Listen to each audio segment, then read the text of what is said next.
कोरडी देवपूजा, ज्याला मानसपूजा किंवा 2 मिनिटाची पूजाही म्हणतात, म्हणजेच पाण्याने देवांना स्नान न घालता केलेली पूजा. जेव्हा रोजच्या पूजेला वेळ नसतो तेव्हा ही सोपी पद्धत वापरली जाते. ही पूजा अत्यंत भक्तिभावाने व कमी वेळेत पूर्ण करता येते. आज आपण कोरडी देवपूजा कशी करायची ही माहिती जाणून घेणार आहोत, तर व्हिडिओ अजिबात स्किप न करता शेवटपर्यंत नक्की पहा आणि व्हिडिओ आवडल्यास व्हिडिओला एक लाईक जरूर करा. हॅलो, नमस्कार, श्री स्वामी समर्थ. मी रेश्मा तुम्हा सगळ्यांचं रेश्माच्या दुनियादारीमध्ये पुन्हा एकदा स्वागत करते. अनेक भक्तांच्या मनात एक प्रश्न असतो, आम्ही नोकरी करतो, व्यवसाय करतो, दिवसभर काम करतो, सकाळी लवकर घराबाहेर पडावे लागते आणि संध्याकाळी उशिरा घरी यावे लागते. अशा वेळी रोज देवाला अभिषेक करणे, पंचामृताने स्नान घालणे किंवा मोठी पूजा करणे शक्य होत नाही. मग आम्ही फक्त कोरडी देवपूजा केली तर चालेल का? याचं उत्तर आहे हो, अगदी नक्कीच चालेल. देवाला तुमच्याकडे किती वेळ आहे हे महत्त्वाचे नसते. देवाला महत्त्वाचा असतो तो तुमच्या मनातील भाव, श्रद्धा आणि भक्ती. जो भक्त रोज मनापासून देवाचे स्मरण करतो त्याच्यावर देवाची कृपा कायम राहते. त्यामुळे वेळेअभावी तुम्ही कोरडी देवपूजा केली तरी ती पूर्णपणे योग्य आणि शास्त्रमान्य मानली जाते.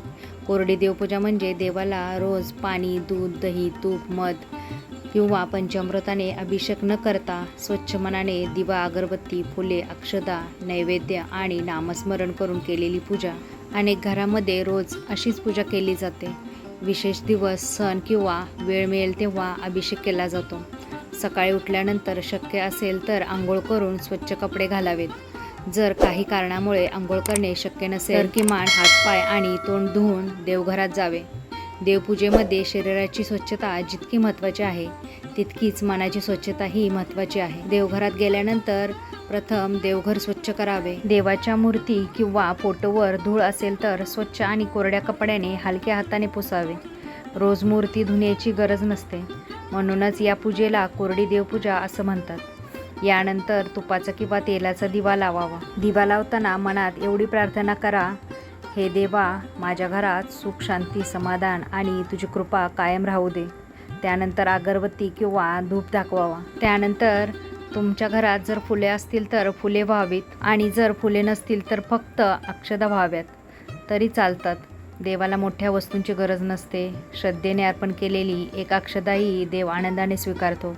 रोज मोठा नैवेद्य करण्याची गरज नाही. घरात असलेली साखर, खडीसाखर, गूळ, फळे किंवा त्या दिवशी तयार केलेले सात्विक अन्न हे दाखवले तरी सुद्धा चालतं. देवाला पदार्थांपेक्षा भक्ताचा भाव अधिक प्रिय असतो.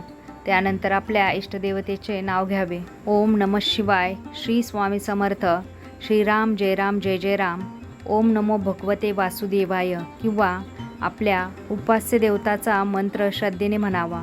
वेळ कमी असेल तर फक्त 2 मिनिटे डोळे बंद करून देवाचे स्मरण करावे. शेवटी आरती करून हात जोडून प्रार्थना करावी. हे देवा, माझ्या कुटुंबावर तुझी कृपा राहू दे. आम्हाला चांगले आरोग्य, योग्य बुद्धी, प्रामाणिकपणा आणि संकटांना सामोरे जाण्याची ताकद दे. एवढी साधी प्रार्थना देखील देवापर्यंत पोचते. अनेकांना वाटते की रोज अभिषेक केला नाही तर देव रागवतील, पण तसे अजिबात नाही. देव प्रेमाचा भुकेला आहे, दिखाव्याचा नाही. रोज 2 मिनिटं श्रद्धेने देवाचं नाव घेणारा भक्त देवाला अधिक प्रिय असतो, कारण देव भक्ताच्या मनातील भावना पाहतो. जर तुम्ही नोकरी करत असाल, व्यवसाय करत असाल किंवा घरातील जबाबदाऱ्यांमुळे वेळ मिळत नसेल तर मनात अपराधीपणा ठेवू नका. देवाला तुमची परिस्थिती माहीत असते. त्यामुळे रोज साधी कोरडी देवपूजा करा. सुट्टीच्या दिवशी किंवा सोमवार, शुक्रवार, पौर्णिमा, अमावस्या, एकादशी, चतुर्थी किंवा सणाच्या दिवशी वेळ मिळाला तर अभिषेक किंवा सविस्तर पूजा करा. लक्षात ठेवा, देवाला रोज तासभर पूजा करण्यापेक्षा रोज 5 मिनिटे प्रेमाने केलेली पूजा अधिक प्रिय असते. पूजा मोठी असण्यापेक्षा ती नियमित असणे महत्त्वाचे आहे. एक दिवस खूप मोठी पूजा करून 8 दिवस पूजा न करण्यापेक्षा रोज काही मिनिटे श्रद्धेने केलेली कोरडी देवपूजा अधिक श्रेष्ठ मानली जाते. म्हणून वेळ कमी असला तरी देवपूजा कधीही सोडू नका. दिवा लावा, देवाला नमस्कार करा, त्यांचे नाव घ्या आणि मनापासून प्रार्थना करा. श्रद्धेने केलेली कोरडी देवपूजा देखील देव पूर्ण भक्तीने स्वीकारतो. देवाला तुमचा वेळ नाही तर तुमचा भाव महत्त्वाचा असतो. ज्या घरात रोज श्रद्धेने देवाचे स्मरण केले जाते त्या घरात सुख, शांती, समाधान आणि देवाची कृपा कायम राहते. तर मंडळी, तुम्ही देवपूजा कशी करता नक्की मला कमेंट करून सांगा. तुम्हाला आजचा व्हिडिओ आवडला असेल तर व्हिडिओला जास्तीत जास्त लाईक, शेअर, सबस्क्राईब करा.